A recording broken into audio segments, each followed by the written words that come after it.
Alrighty, welcome back to the Knives Fast channel, guys. We've got a really crazy knife here. I'm calling it Mr. McStumpy, but anyway, that's a different story. This is the Bade Titan and M390, and very cool knife, and comes in this kind of Pelican style case. Guys, this is the Knives Fast channel.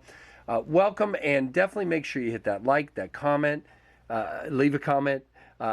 Make sure you're subscribed and hit that notification bell. Go check me out over on Instagram at Knives Fast, and join us for a Monday night live stream, KF Live, Mondays at 7:45 p.m. Eastern time. Now this, you guys have seen the Bade Modern Designs Stunner on the channel a while back. This is the Bade Modern Designs Titan. You can see the blade fits down inside the handle. You have Chicago screws here for your back spacer.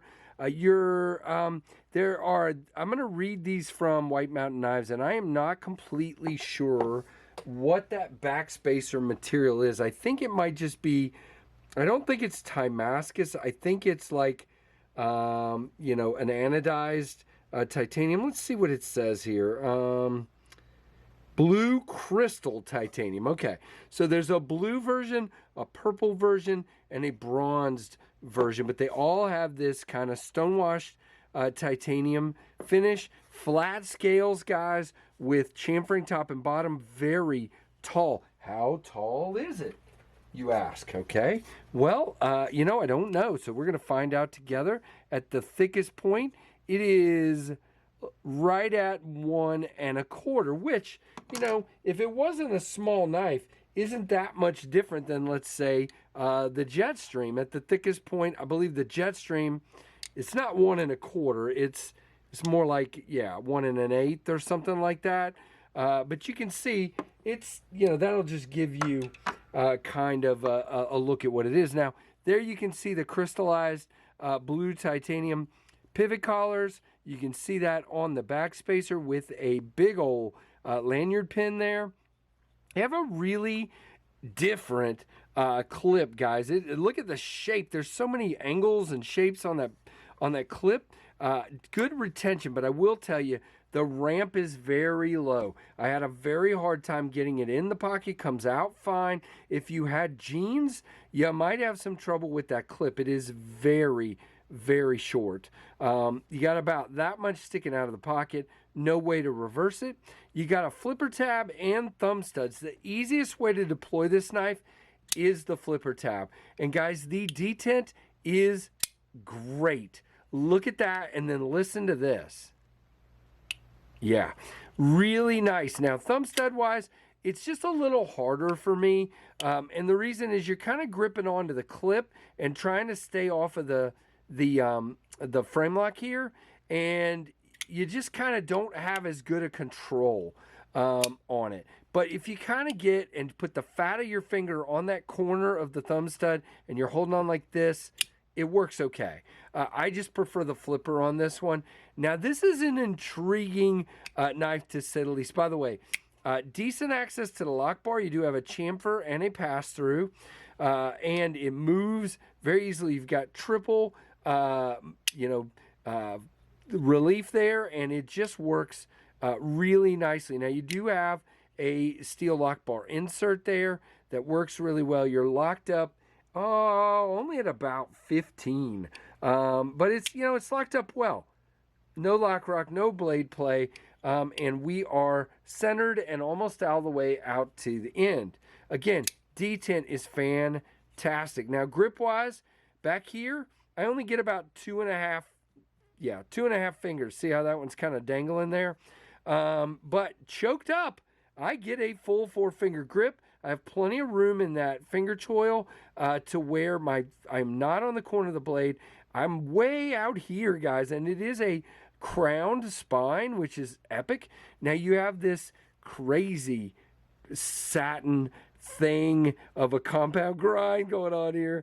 By the way, your plunge still comes all the way out to about there, but you still should get plenty of sharpenings.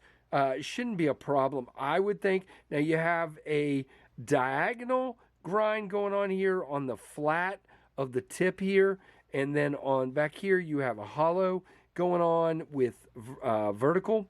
And then you have horizontal up here. You do have some jimping. These are done, from what I'm hearing, by Tuya. And this jimping is very soft. I just slide right off of that jimping. And I think that's because they finish it after they do it, or they just don't cut them real deep. One of the two. Your jimping on the flipper tab, though, is more aggressive. Way more aggressive, and grabs you very well, and it wraps around and is very well done. Now, I know you're asking the question that I asked right off the bat is, how does it cut? So let's see, I got a scrappy looking piece of cardboard here. So you can see that hollow part cuts extremely well. Now, if we get out on the flat and you kind of do this with a push cut here, it still shaves really good, which tells me this would be a fantastic scraper. Like a razor or something like that. Definitely would be really cool at kind of scraping stuff off, whatever you needed to do. That is what makes this cool, in my opinion. Now, here's my one complaint ergonomically. It is flat right here, and it is tall, which means when I go to curl my pinky around and this finger, when I go to curl them around and bear down a little bit, that does not feel good. I feel the lock relief, and I feel this flat part, and it is a hot spot, I would call it. Now, if you don't bear down, yeah, not bad.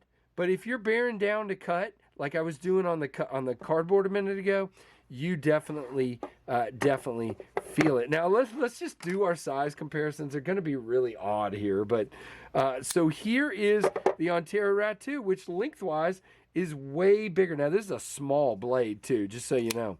And then you got the choil, which means it's an even smaller blade. And then it's way tiny compared to the Rat 1. Now, here's the interesting part. Okay. Thickness, height of the handle. You can see this is way taller than that guy is.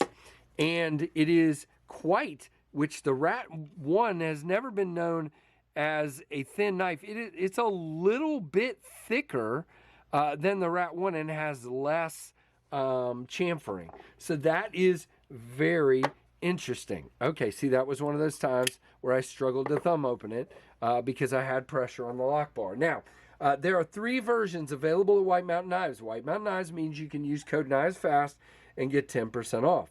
So these are 5.625 inches overall, folded length 3.625, blade length 2.1875. However, I don't think so. Your initial cutting edge on the hollow is 1 1/4, and this guy up here is right at 1 inch. So just bear that in mind. Did I show that? Whoa, I don't know if I showed that on camera. Did I? I did now. Right at 1 inch. Okay. All right. So again, and the weight on this guy, by the way, it's designed by Vahit Dinkman and manufactured by Tuya. And did they not? They don't give us the weight. Gosh, 4.5 ounces, I want to say. But let's get Mr. Whoa, where's my scale? Really, Casey? Where's the scale? Literally. I mailed some packages earlier today, but I don't know what I did with my scale. There it is. It's in the wrong drawer. Wrong drawer. All right, let's see what we got here. Ready? See if I'm right. 4.2, so I was a little high. But not bad. It's a really interesting knife. So here's what I am the most interested in. What do you guys think of this one? Is this one that interests you? Is it not? Why? Why not? Do you already have one? Let me know what you think of it.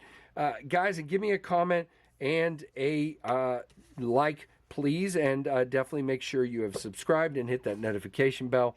And yeah, super glad to get to check this one out. And thanks to Lefty and to Bade for sending this one out. So going on to the next guy, and thank you guys for watching the Knives Fast channel.